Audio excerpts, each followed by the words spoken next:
Today we're making fruit roll-ups. I'm making strawberry fruit roll-ups or fruit leather, whatever you want to call it.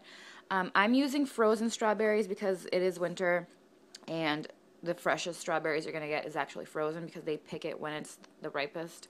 And this is unsweetened whole strawberries. And there are 3 cups in here, which is the amount that you're going to need. Ew, it's really dirty in there. So 3 cups of any fruit you can use. You can use bananas, mangoes, pineapples, whatever.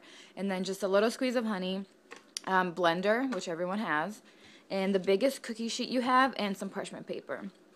And so preheat your oven to 250 degrees or the lowest setting you have. And then just dump the whole 3 cups of strawberries in here.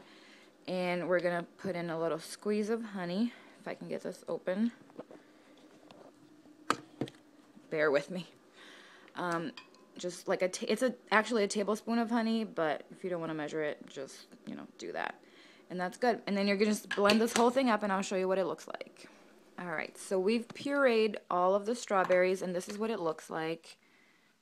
Just a beautiful pink mess. And you're actually going to just dump it on the parchment paper in a square. And this is the trick to not getting it burned, which it didn't really work for me last time. I had a little bit of burnt edges. You just want to make sure that you distribute the whole thing evenly. So you just distribute that, make sure it's all even. And then you're just going to put it in the oven for, it depends, 2 to 3 hours. It depends on your oven. So you just want to make sure, to keep going back to the oven and looking, make sure it's all done. And it'll be done when the fruit roll-up isn't sticky anymore. And you'll know, you can touch it, make sure that it's not sticky anymore, it's set up, and then you'll let it cool, and I'll actually show you when I come back. Alright, so it's been about 2.5 hours, and I've been looking and touching, and it's ready.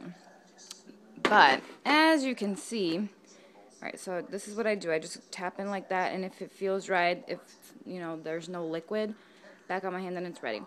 But, as you can see, I did get some burned edges, but you know what? They taste really good, and this is actually not that bad. And, you can just call them fruit chips if you want. So I'm going to let this cool. I mean, look, you can pick it up, and it's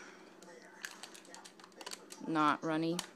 So I'm going to let this cool, and then I'll cut it into strips with a pair of kitchen scissors like this, kitchen shears. And then just roll it up, and I'll show you what that looks like. Alright, so once you've cut your fruit roll-ups into strips, this is what you're going to do.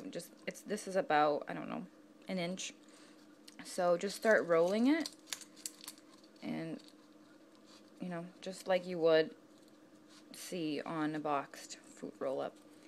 And there you go. You can tie this with some parchment paper. Oh, I did not do a good job of rolling it. There you go. Tie this with some parchment paper, or just leave it like this. I put it in this little egg holder, and there you have it.